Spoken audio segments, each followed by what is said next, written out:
चांद खुशहाल और हल्की धूप की किरणों से रोशन था। मधुवन पहाड़ी के नीचे बसा हुआ था और पक्षियों की चहचहाहट, जानवरों की उछल कूद और दर्जनों पेड़ पौधों से आबाद था। अरे टिंकू, तू जमीन पर चटाई बिछाकर क्यों पड़ी है और ये आंखों पर खीरे क्यों लगाए हैं? कहीं मीनू ने तुझे घर से बाहर तो नहीं निकाल दिया? ओहो ओल्ड लेडीज, कुछ भी नहीं जानती। पीहू मैं जमीन पर पड़ी नहीं हूँ और ना ही मुझे मीनू ने निकाला है। मैं यहाँ सन बाथ ले रही हूँ। Sun bath? ये क्या होता है? हम तो पानी से ही बात लेते हैं। आज तो कसम से भूख से जान निकल रही है। अरे वाह, खीरे यही खा लेता हूँ। भोलू टिंकू की आंखों से खीरे हटाकर खा जाता है। अरे भोलू, वो खीरे खाने के नहीं बल्कि आंखों पर लगाने के थे। लगता है जंगल में गवारों की भर्ती हुई थी। अरे भाई, कैसे भीड़ लगी है। और टिंकू, तुम गुस्सा क्यों हो रही हो? टिंकू पूरी बात बताती है। बड़ा ही कमाल का फैशन निकला है। धूप से नहा रहे हैं और सब्जियों से सुंदरता बढ़ा रहे हैं। ये तो आज का सबसे अच्छा जोक था। इतने में मीनू भी वहाँ पे आ जाती है और इसी तरह नोक झोंक चलती रहती है कि तभी मिट्ठू आया, संदेशा लाया। अरे मिट्ठू आया, संदेशा लाया। क्या हुआ मिट्ठू, सब ठीक तो है? पड़ोसी जंगल में जोरदार बारिश हो रही है और नदियों का पानी जल्द ही बाहर निकल आएगा। पड़ोसी जंगल में बारिश और यहाँ धूप, ये क्या बात हुई? कहीं पिछली बार की तरह बारिश इस बार पड़ोसी जंगल को तहस नहस न कर दे। तो तुम इतनी फिक्र क्यों कर रहे हो? पड़ोसी जंगल में चाहे तूफान आए या बारिश, हम तो सुरक्षित है ना। अगर यहाँ भी मूसलाधार बारिश हुई तो पहले दूसरों के घर बहने दो, फिर अपनी चिंता करेंगे। ये सोच बहुत महंगी पड़ सकती है, क्योंकि हमें भूलना नहीं चाहिए कि हमारा जंगल पहाड़ी जंगल के नीचे मौजूद है। अगर ऊपर तेज बारिश हुई तो ढलान के जरिए पानी हमारे जंगल में भी आ सकता है। अरे ऊपर बारिश और नीचे जंगल, ये तो खतरनाक मेल है। अरे तो भाई, ऊपर वालों ने पेड़ काटे हैं तो नुकसान भी उन्हीं का होगा ना। तुम लोग क्यों फिक्र कर रहे हो? क्योंकि हम नीचे हैं। तो घोंसला ऊपर बना लो। मेरे पास इन फालतू बातों का टाइम नहीं है। मैं तो घर जा रही हूँ और कालू जी, पंचायत खत्म करके जल्दी आ जाना। अरे ये कल्लो तो सिर्फ अपने बारे में सोचती है और जब जरूरत पड़ती है तो हमारे पास आती है। टिंकू, भूलो मत, उसका पति कालू यही है। अरे मैं तो भूल ही गई थी। सॉरी कालू। जैसे तैसे रात गुजर जाती है और अगली सुबह काले घने बादल जंगल को घेरे होते हैं। जब कालू जंगल के हाल देखने जाता है तो नदी का रंग साफ नहीं होता, क्योंकि चट्टानी मिट्टी ढलान के जरिए नदी में मिल चुकी थी और नदी का जल स्तर बढ़ रहा था। कालू मीनू के घर जाकर उसे आने वाले खतरे के बारे में बताता है। हाँ, सुबह मैं भी जंगल के हाल मालूम करने गई थी।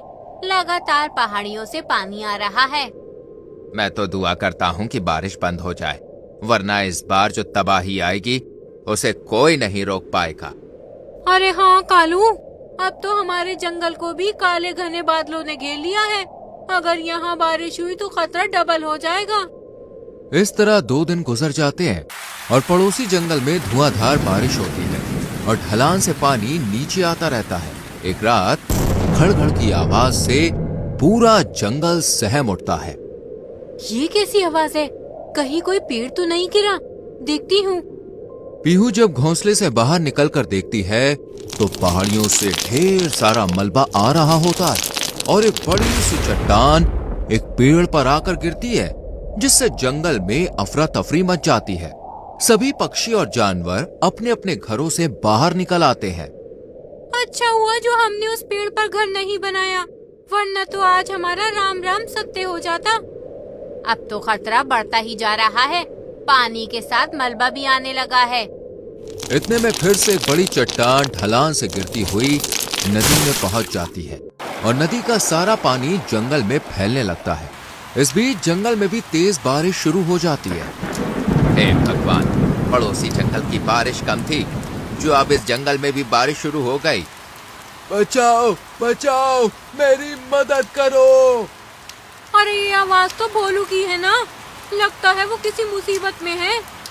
सब लोग भागते हुए भोलू की गुफा के पास पहुंचते हैं, लेकिन भूरी मदद को नहीं जाती और घोंसले के अंदर घुस जाती है। सब लोग देखते हैं कि गुफा के बाहर एक बड़ी सी चट्टान है जिसने गुफा का मुंह बंद कर दिया है और नीचे से पानी गुफा के अंदर जा रहा है। हमें यह चट्टान किसी भी तरह हटानी होगी ताकि भोलू बाहर आ सके। सब पक्षी और जानवर बड़ी मेहनत से चट्टान हटाकर भोलू को बाहर निकालते हैं और देखते हैं कि पानी का सैलाब अब उनके ठिकानों तक पहुंचने वाला है और आसमान में बिजली जोर से गरज रही है। हमें सबको लेकर दूसरी पहाड़ी पर जाना होगा क्योंकि अब ये जंगल सुरक्षित नहीं है। ठीक है, चलो पहले भूरी को लेने चलते हैं, फिर वहां से पहाड़ी पर चलेंगे। अरे भूरी जल्दी चलो, भोलू की गुफा तो ढह गई, अब हमारे घोंसलों की बारी है। मैं कहीं नहीं जाऊंगी, भोलू की गुफा टूटी तो मैं क्या करूं? मेरा घोंसला तो सुरक्षित है, मैंने यहाँ राशन जमा कर रखा है, मैं अपने सामान को छोड़कर कहीं नहीं जाऊंगी। इतनी खुदगर्ज मत बनो, लालच और खुदगर्जी का अंजाम अच्छा नहीं होता।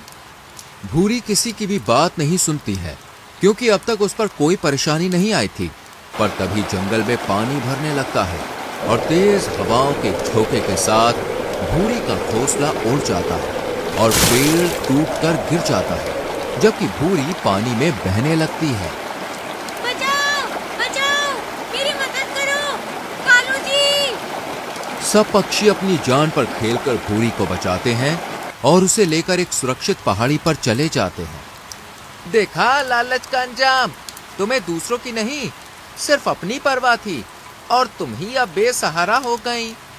मुझे माफ कर दीजिए आप सब, अब से मैं कभी खुदगर्ज नहीं बनूंगी, सबका दुख मेरा दुख होगा। पर जंगल का क्या, हम पेड़ों के पक्षी तो आ गए, पर बिलों में रहने वाले जानवरों का क्या?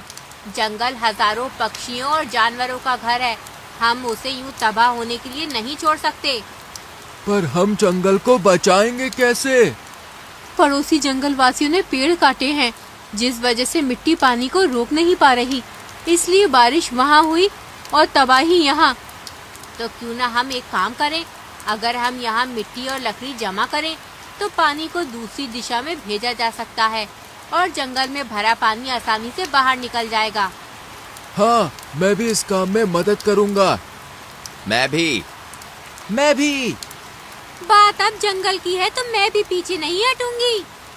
सब लोग अब टीम की तरह मिलकर काम करते हैं। कालू ऊपर से देखता है कि किस डायरेक्शन में पानी को मोड़ना है, जबकि भोलू और टिंकू लकड़ियां इकट्ठा करके लाते हैं। भूरी मिट्टी जमा करती है और मीनू पीहू दोनों रास्ता बनाती हैं।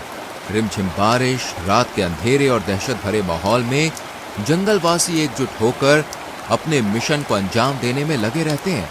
लेकिन अब पानी का लेवल बढ़ता जा रहा था, जिससे मिट्टी को जमाने में दिक्कत होने लगती है, पर जंगलवासी हिम्मत नहीं हारते। रास्ता तो बन जाता है, पर तभी पानी का एक बड़ा रेला आता है। ये देखकर पक्षी साथ मिलकर ताकत लगाते हैं और किसी तरह पानी की दिशा मोड़ देते हैं, जिससे जंगल का पानी सारा बाहर निकल जाता है। कुछ पल के लिए जंगल में सन्नाटा पसर जाता है।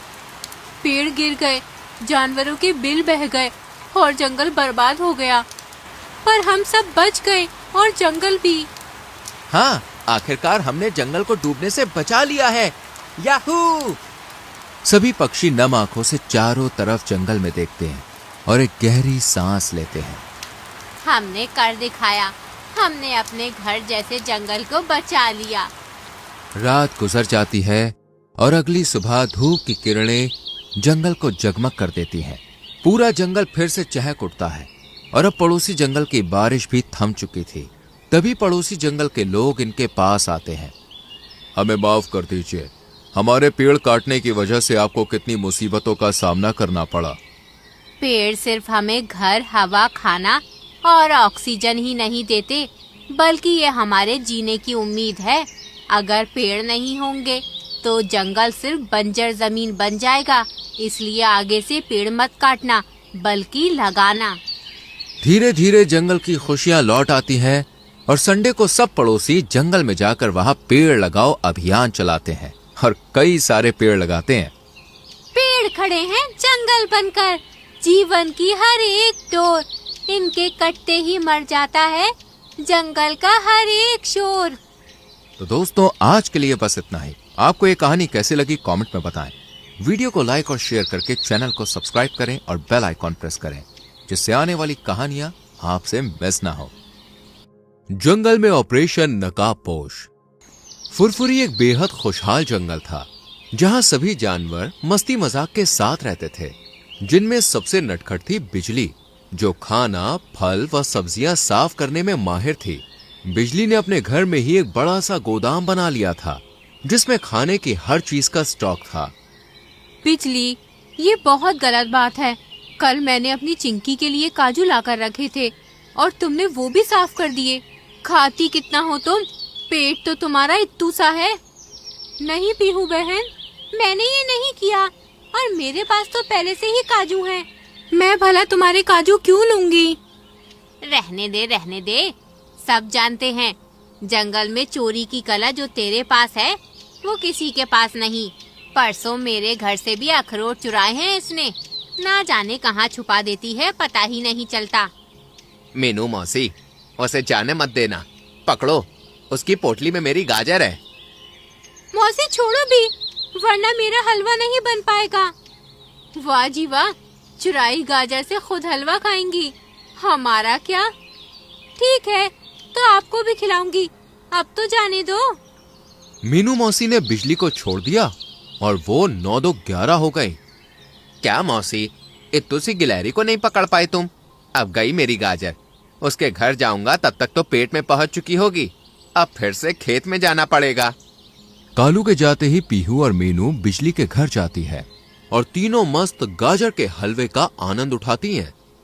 अब हम जा रहे हैं, पर ऐसा मत किया कर। आज तो हमने संभाल लिया, रोज रोज कैसे संभालेंगे? रात को मौका अच्छा है, पूरा जंगल सो रहा है। आज ही लाडू ने बादाम लाकर रखे हैं। जल्दी से जाकर बादाम की टोकरी ले आती हूँ। बिजली दबे पांव लाडू की खिड़की से घर में घुसकर टोकरी ले आती है। वो घर जा ही रही थी कि इतने में एक भारी भरकम आवाज उसे रोक देती है। रुको, ये टोकरी मुझे दे दो, वरना तुझे चबाने में देर नहीं लगेगी मुझे। बिजली पीछे मुड़ी। एक बड़े से काले लिबास में लिपटा शरीर, चमकती आंखें, नुकीले दांत वाला एक साया उसे घूर रहा था। बिजली उसे देखते ही चिल्लाकर भागी। उसकी आवाज सुनकर सभी पक्षी जाग गए। क्या हुआ बिजली? क्या बात है, इतनी जोर से क्यों चिल्लाई तुम? सब ठीक तो है ना? कुछ भयानक देख लिया क्या? और इतनी रात को यहाँ क्या कर रही हो? और चोरी कर रही है कालू भैया, और क्या? उसके हाथ में जो बादाम की टोकरी है वो मेरी है। नहीं लाडू, वो यहाँ एक अजीब सा काला साया था, बहुत डरावना। अरे कोई साया नहीं था, मेरी टोकरी दो और रात में चोरी करने की जगह सोना शुरू करो। दिमाग पर असर हो रहा है। किसी ने भी बिजली की बात नहीं सुनी और सब अपने अपने घर चले गए। इधर बिजली कांपते हुए अपने घर की तरफ बढ़ी। एक बार फिर से वही साया उसके सामने आ खड़ा हुआ और इस बार उसकी आवाज निकलती उससे पहले ही उसने बिजली को मारकर खा लिया। और फिर अगली सुबह वहाँ क्या हो रहा है मौसी? इतनी भीड़ क्यों है? भगवान जाने, चलो चलकर देखते हैं। ये क्या, यहाँ इतना सारा खून? और ये तो वही जगह है जहाँ कल रात को हमने बिजली को देखा था। कहीं उसे कुछ हो तो नहीं गया? चलो उसके घर चलकर देखते हैं। बिजली घर पर नहीं थी, पूरा घर खाली था। जरूर कुछ गड़बड़ है मौसी। मुझे लगता है बिजली जिस साए की बात कर रही थी वो सच में है और उसी ने हमारी बिजली को मारा है। हमें अभी राजा बहादुर से बात करनी चाहिए। तू सही कह रही है, तू जल्दी दरबार में पहुँच, मैं बाकी पक्षियों को लेकर आती हूँ। पीहू के पीछे पीछे मीनू मौसी सभी पक्षियों को लेकर पहुंची और फिर दरबार में। अगर ऐसी बात है तो ये बहुत ही गंभीर मुद्दा है। हमारे जंगल में जरूर कोई घुसपैठिया या शिकारी जानवर आ गया है और उसे रोका नहीं गया तो बिजली जैसा हाल सबका होगा। पर हम अपनी प्रजा को मरने नहीं देंगे। तो आप क्या करेंगे महाराज? क्योंकि जिस हिसाब से बिजली डरी हुई दिख रही थी और उसका ये हाल हुआ है, मुझे नहीं लगता उस शिकारी से उलझना इतना आसान होगा। सही कहा मौसी। अरे बिजली बेचारी की एक हड्डी तक नहीं मिली है। जाने राक्षस है ये दानव, पूरी की पूरी निकल गया। कोई बहुत ही ज्यादा खतरनाक जानवर मालूम पड़ता है। अगर ऐसा है तो हम सबकी जान अब आपके हाथ में है महाराज। अब आप बताइए हमें क्या करना होगा? हमें उसे पकड़ने के लिए एक रणनीति बनानी होगी, जिसके लिए बग्गू बंदर और उसकी सेना का होना बहुत जरूरी है, ताकि हम उसे चारों तरफ से घेर सकें। पर महाराज, बग्गू बंदर और उसकी सेना तो दूसरे जंगल में अपने मिशन पर है और उन्हें आने में तो अभी 2 दिन बाकी हैं। तब तक हमारा क्या होगा? आप सब चिंता ना करें, मैं अपने सिपाहियों को जंगल में तैनात कर दूंगा। बस रात को कोई घर से बाहर ना निकले, दरवाजे खिड़की अच्छी तरह से बंद करे और हल्की सी आहट पर भी जितना हो सके जोर से चिल्लाए, ताकि मदद जल्द से जल्द पहुंच सके। सभा खत्म होते ही सभी अपने अपने घरों को मजबूत करने में लग जाते हैं। अरे भगवान जाने हमारे जंगल को किसकी नजर लग गई। हंसता खेलता था, आज देखो डर ही डर है। मुझे तो रह रहकर बिजली का ख्याल आ रहा है। माना चोरियां करती थी, पर कितनी हंसमुख थी। होने को कौन टाल सकता है पीहू? लेकिन हमें अपनी तरफ बढ़ रहे खतरे को तो रोकना ही होगा मौसी। महाराज भले कहे कि उनके सिपाही हैं, पर मुझे तो अब हल्की सी आवाज से भी डर लग रहा है। लगता है जैसे वही साया है मेरे पीछे। इतने में कालू आकर पीछे से उसे डरा देता है और डर के बीच सभी की हंसी गूंज जाती है। चलो चलो, अब सब अपने अपने घर चलो, सूरज ढलने को है। आप भी चलिए भूरी जी, हमारा दरवाजा तो पहले से ही कमजोर है। डराओ मत कालू जी, एक तो पहले ही जान निकली जा रही है।